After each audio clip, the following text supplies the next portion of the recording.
And welcome to the Midweek War! I, of course, am your host, Mad Mike, and with me, as always, to talk Lucha Underground is the voice, or La Voz, of Inspire Pro Wrestling. Eamon Paton, how are you, sir? I'm doing good. I do not think that's the Spanish word for voice. It actually is. Is it really? Okay. It is. Thank you very much. You know how I know that, Eamon? How? The movie Man on Fire with Denzel Washington. Good to know. Yes, La Voz. VOZ. Anyway, we are here to talk Lucha Underground. I figure that's one of the only Spanish words I can say without having to roll my R's. But Eamon, ¿cuál es tu palabra para esta semana for Lucha Underground?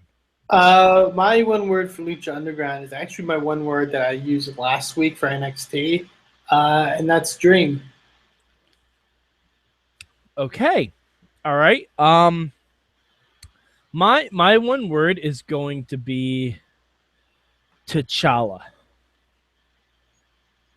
Okay. T'Challa. Now, Eamon, you are not a comic book nerd, so you do not understand that. I was going to say I thought there was another Spanish word for a second. No, that is not Spanish. It is actually Wakandan. I will get to it.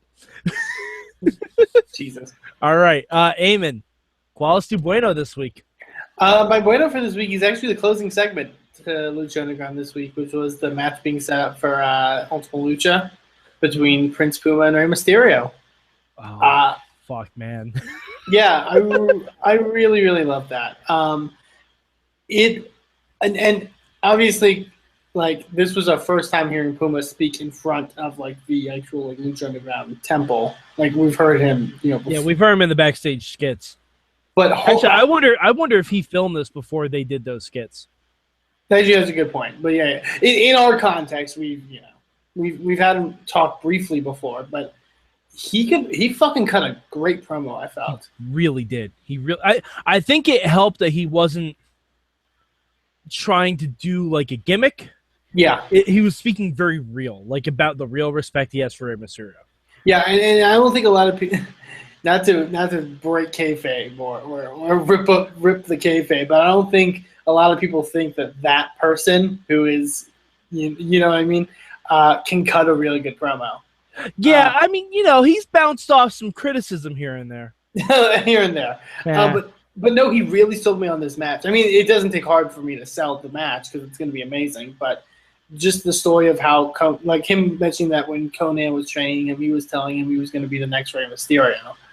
And yeah, bringing in Conan was a tremendous touch because, honestly, I kind of forgot about Conan. I don't know about you. Yeah. Well, yeah, I mean, because we haven't seen him since, like, not even since season 1, but, like, before Ultima Lucha. Mill killed him. Yeah. Yeah. Mill killed him. Like, that's a canon. Conan is dead. Jesus.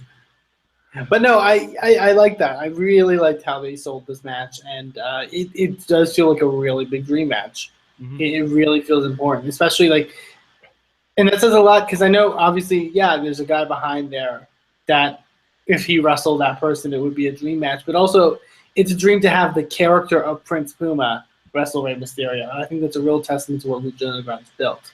I also like that they made like the statement with their names, like Rey saying, you are Prince Puma, but I am still El Rey. And I really wish Rey would have just turned to the hard camera and winked after he said that. But you know what? Get it, it's the network we're on. If Puma wins, do you think we start calling him King Puma? That could be cool. I think that would be really awesome. Like I think that could be a turning point for his character. I think it really could be. Like like Rey doesn't pass on the name of Rey Mysterio, but he passes on the name of the King of Lucha Libre. Like that would be awesome. That would be really, really good. And it's much better than Matt Stryker saying that he's passing the torch. You know what I mean? Yeah, I don't know. I'm really excited for this. This definitely feels like a match that will main event one of the episodes of Ultima Lucha. I could see it main eventing the first one. Yeah, but fuck, I definitely not. I don't think the title match will probably main event the whole. You know. Oh yeah, I would assume so. But this is definitely like one of the marquee matches. But fuck, man, Ultima Lucha is shaping. the fuck up. Yeah. Oh my god. Well, and we only have like 4 technically confirmed matches, and yeah. Yeah, because I mean we got we can assume Muertes and Cuerno will be happening. I would assume so, yeah. Probably in some like grave consequences or gravest consequences or something. But yeah. The graveyard consequences. God damn it. The graveyard consequence. I don't know. It's just something. But yeah, then we got the title match and we got the Gift of the Gods, which we'll get to. Yeah. All right, we'll continue on with the show. Mi Bueno this. Oh no, we're still no Mi Bueno. Yeah. Yeah. Mi Bueno this week. Dude, we're getting a new luchador. Yeah. And this goes to my word. As soon as I saw him, I'm like, wait, are we bringing Marvel's Black Panther into Lucha Underground? I think it was Brandon in his report on Uprocks calling him just like Dark Bengala. Yeah, but dude, I said this during my live tweet. I'm naming my first child Nightclaw. Yeah. Like that's the most badass fucking name I've ever heard in my life. Mm-hmm. I love it. I love it a lot. Yeah. And this guy's got to be something special. It was a cool surprise. It was a really cool surprise to open the show. Yeah, and to give a medallion to him right away. And to also open up the fact that he's a descendant of one of the tribes. Yeah. Mm-hmm. Which I think is very, because here's the thing. I think we can now, it's funny how this thing is kind of coming together. I feel like at this point I can narrow down at least 6 of the 7. Okay. When it comes to stuff we know, or at least can imply. So we've got Nightclaw. Prince Puma, right, is supposed to be a descendant. I believe so. Yeah. Dragon Azteca. Yep. I believe Black Lotus as well. Yep. Assumedly from the opening match, we can assume Cobra Moon is one. Yeah, I would say so. Because for those that didn't see it, Daga looked at his medal that he won and it had snakes on it. I love that. Like, it was super subtle because the in-ring crowd has no idea what he's doing. He's just looking at it. But to see the snakes on it, I'm like, oh, that's really cool. That's really And then we cool. also, if we're taking his word for it, we can also assume Marty the Moth / Mariposa. Yes. So that's 6 of the 7. Mm-hmm. I'm interested to see who the 7. I really now want to get a closer look at the medallions. Yeah, don't we all? Fuck. I want to be able to buy a replica set. Yeah. Where are you on that one, guys? I want to buy a replica set of medallions. I don't even need the belt. I just want a replica set of medallions. I can set them up like little fucking Power Ranger morphers or Dragon Balls or however I want to do it. I want a set. Yeah, it's getting me very intrigued because I feel like we're almost going to get to that point where we kind of get to an understanding what this tribe truly mean and like all that stuff, and I'm very excited. Yeah, me too. All right, well, not every show is perfect. We all know this. So, Eamon, qualis to malo this week. Oh, my malo for this week. God, that's a hard one. I liked most of this episode. I really did. The Daga, my malo would probably just be the end of the Daga Masquerade match, just because it felt weird. Like, because they had that kind of thing where, like, Daga had the submission on and Masquerade was tapping, but the ref couldn't see it. Yeah. But I thought it was gonna like lead to something, but then the ref just came around and saw it.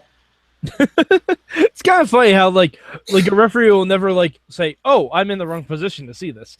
Yeah. He would just assume that he tapped out.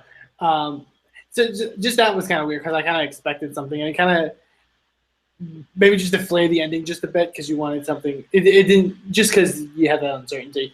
That's the closest thing I can think of to a bad, really. Okay. Mi malo for this week is gonna be the ladies' night match. Not because it was a bad match. It was not. It's honestly it's a very selfish bad, making me choose who I want to win that match. Yeah. Because fuck. Like, and I get why Sexy Star and Mariposa won that match. I get it. They already had their blow-off match. But Evilise and Taya would have been so good in that match. Yeah, I think I can understand. I feel like they'll be tied up in some of the trio stuff maybe going forward. I don't know. Or maybe they have a one-on-one match, or they could have a one-on-one as well. Like I think either way that would be really good. Yeah. But yeah, I enjoy the match for the most part. But I definitely see what you're saying. Yeah, and it was a really fun match. Like super good. All 4 women worked their fucking asses off. It was cool to see a match like that where we have like a kind of a full women's roster now in Lucha Underground. Mm-hmm. Yeah, I love when like whenever Taya and Mariposa were in the ring. Mm-hmm. I wanted more of that. I wanted so much more of that, and they just teased it. Yeah. When Taya did the crossbody while Mariposa was on the chair. Fuck, that just looked like it hurt. It just looked, or was it the other way around? Was it Mariposa that did that? No, it was Taya, right? No, I think it was Taya. Okay, but yeah, they were fucking awesome. Like, all of it was really good. I just wanted all 4 of them. Oh no, you're right. It was Mariposa. It was Mariposa. You're talking about the one where Taya was in the chairs in the crowd. She kind of like dove onto her. Yeah, it was Mariposa. Okay, but just so much, and Taya laughing whenever Ivelisse got attacked was the best. Yeah. That whole stable of the Wild Stallions continues to be the best thing on Lucha. Yeah, I agree. And 3/4 of them weren't even on this week, but Taya continued his tradition. Definitely. All right, so Eamon, ¿cuál es tu cambio this week? My cambio for this week, and it's very slight as well. I would have loved just a slightly different dynamic between Sexy Star and Mariposa. I thought, because I think because we've seen a lot this season of the kind of the unlikely trio or the unlikely team working together. I also really love that they called this matchup Parejas Increíbles. I love that like connection with Mexican wrestling is there. So now, Eamon, for those of us that don't speak Spanish, can you tell us what that means, or do you know? Well, it's basically Parejas Increíbles is mostly in a sense of like unlikely partners or people. Vampiro described it as people who are usually feuding or don't like each other, having to team up against each other. Chikara does kind of a similar thing called Atomicos Increíbles, which is like a 4-on-4 tag with 4 tag teams where each tag team is on a different side. Oh shit! Okay, that's fun. Yeah, so it's kind of cool. I think it's I thought it was really done well. I just from because of the kind of story Sexy Star and Mariposa had, I would have loved just a slightly different dynamic. I know I understand like we want this goal of getting those medallions, so we have to at least work together at some point. But I think once they won the medallions, either Sexy should have bailed quickly or something, or Mariposa should have maybe attacked her afterwards or something. Yeah, something. You know what I mean? Because I mean, technically, they will be facing when it comes to Ultima Lucha. So. Now, I have a question. Do you think Lucha's relied a little too much on the partners that don't get along thing? Slightly, but I think they've made it work. Yeah, I mean, it helps that they have a shit heel like Dario to put all this together. The story of Dario makes it make sense in my opinion. Yeah. I just think sometimes, because imagine how much more boss it would have been if it was Sexy Star and Ivelisse against Taya and Mariposa. True. I think it works in some. We haven't gotten it a lot this season. We've gotten a good amount this season, but I can't think of one time where I've been like, oh, I didn't really like that. Yeah. Where it didn't work. So I think it's, Lucha Underground at least has been able to execute, I feel, every time they've done it. Yeah, that's true. I just feel like they use it sometimes a little too much. Yeah, with the trios tournaments a lot, like we saw it a lot. We just saw it. I feel like we just saw it a whole lot this season. Yeah. Yeah. Okay. Mi cambio this week. It's gonna go to the 6-on-6 match, the 3-on-3 match, the 6-man tag. I would have had our Team Lucha Undercover win. I would have had, because I want to see a match between Marty and Killshot. You want to see like a solo match, yeah? I want to see a solo, because that storyline has me hooked. Especially Marty stealing the dog tags after the match once again. Like, yeah, awesome. Like if Marty gave Killshot the dog tags before the match, like, hey, let's work together, let's get these medallions. Here's a peace offering, and Killshot's like, fine, I accept that. And then let's say Killshot's the one that takes the fall after Marty accidentally hits him. Mm-hmm. Then Marty is like, oh, well, he fucking lost. I'm taking the dog tags back. Yeah. Because now he's just taking it back for no reason. Yeah. Well, I can understand his reason. I think it's because we know, at least with Lucha Underground, that there's always bigger things at play. So I assume the reason is because there's something else for the undercover cop story.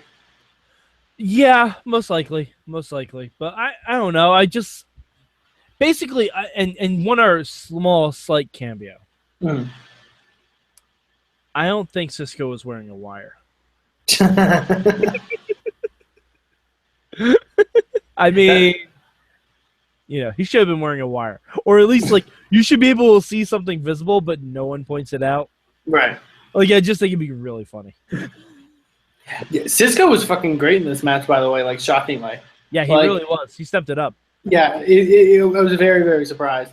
But yeah, it was very cool. I agree. I definitely would like to see a Killshot Marty one-on-one match. Who knows? We still got a couple weeks. Maybe we'll get that. Maybe even between Ultimate Lucha. Oh yeah, actually, we could get it beforehand. Yeah, have them kind of do something to wrap it up, but then still being in the match. But yeah, gods, yeah. Yeah, but yeah, I'm very happy. My only other thing was I definitely don't dislike him at all. I'm kind of sad that Sinestro has kind of like been kind of like floating, so to speak. He's on the outs, especially without Katrina there. Yeah, he's kind of like a putty. Just like it's just because of how intense and great his like breakaway from the rest of the Disciples was. Like, and some would say it was heart wrenching, Eamon. Yeah, there you go. And then he had that match with Cuerno, and then he's kind of been floating in the middle. Yeah. But hey, maybe we'll get something after, with him having one of the medallions. Yeah, who knows? I'm excited to find out. All right. So before we sign off, Eamon, we gotta talk about Famous B. Jesus, Famous B. Famous B. You broke my heart, man. No, more importantly, you broke Brenda's heart. Oh, poor Brenda. The best part about that was like he's beating the shit out of Masquerade Sagrada with a shoe, and she can't stop crying. That was my favorite thing. I feel like Brenda is basically the telenovela version of Allie from Impact. Kinda, yeah. I mean, that's not a bad thing at all. That's an amazing thing. I love that I do love the fact that like she's just some random chick that got beautified or whatever by Famous B via magic, and like she like suddenly like fell in love with this like midget wrestler. Hey, to be fair, Masquerade Sagrada, he's a pimp. Let's not get twisted here. But Eamon, I feel like because Famous B is looking for a new protege, I feel like we should call 423 Get Fame. Do you think we should? Let's call it. Let's call it. Okay, you know what? I'm going to put it on speakerphone. I apologize for the audio quality, but I feel like we have to strike while the iron is hot. We know he's looking. We know he wants talent, and god damn it, we have it in spades. So, all right, 423 Get Fame. All right, here we go. Thank you for calling 423 Get Fame. That's 423 Get Fame. I would tell you to leave a message, but the truth is, I don't really care. I've had this hotline open for months, and not one of you jokers have what it takes to be famous like me. So leave a message if you want, but don't expect a call back. I've got way more important things to do than to waste my time on losers like Masquerade Sagrada and you all. Thank you, and have a nice day.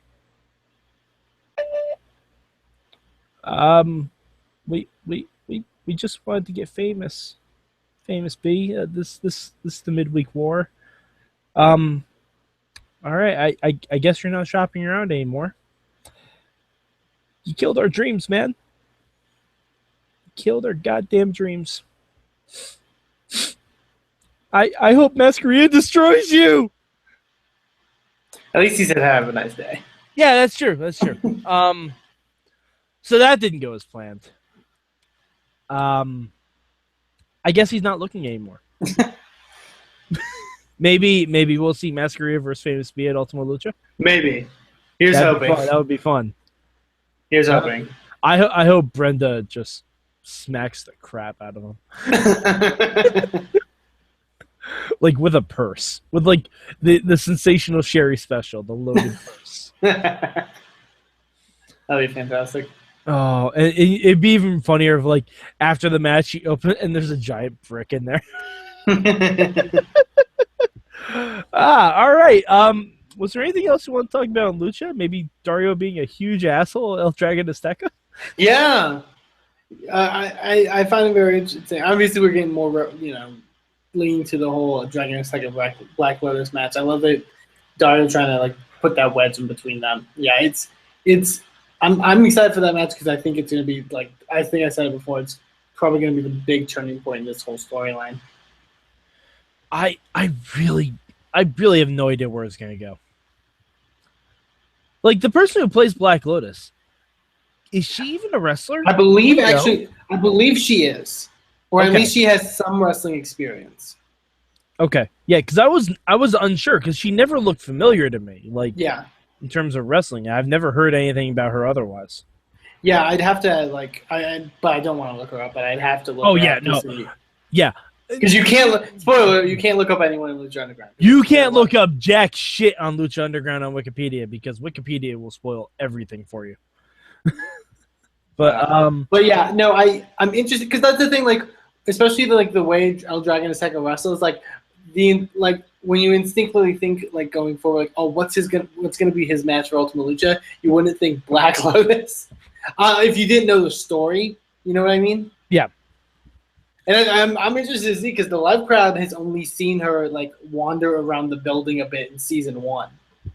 Yeah, and that was like only maybe 1 or 2 times. Yeah, or maybe they've watched the show. I mean, obviously they probably watched season 1, going forward. But like they haven't seen her this whole season. So I love the idea of like when Ultima Lucha gonna be there. When Ultima Lucha comes around, it's like, oh, El Dragon Azteca has a match. Who's he wrestling?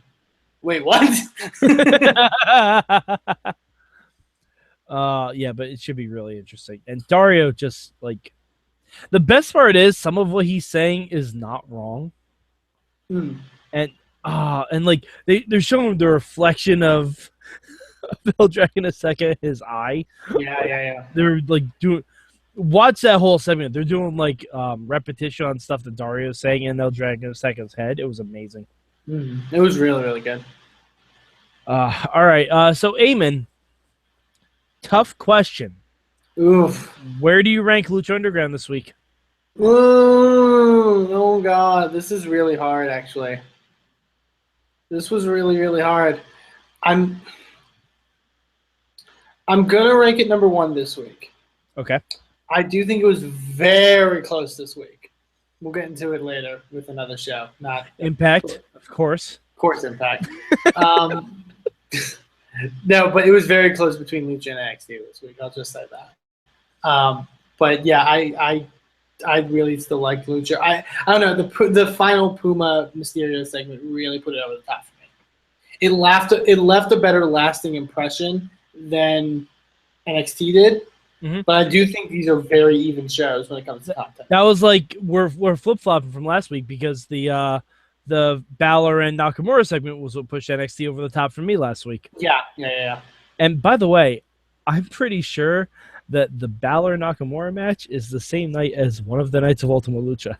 So fuck, we're gonna have a difficult time ranking that week. Fucking hell. And also, I believe that's the first night of the Cruiserweight Classic. Well, I think the Cruiserweight Classic is like it's on a different day. I know it's on Wednesdays. Is it on Wednesdays after? It's on NXT? Wednesdays right after NXT. Oh shit! Because I know one week they're doing they announced today that after a certain week of NXT, I think it's the 6th or something, they're doing a breakdown of the brackets basically. Yeah. Right after NXT. So. Yeah, and by the way, we don't know how we're going to cover the Cruiserweight Classic yet. I don't believe we're covering it on this show, on the Midweek War.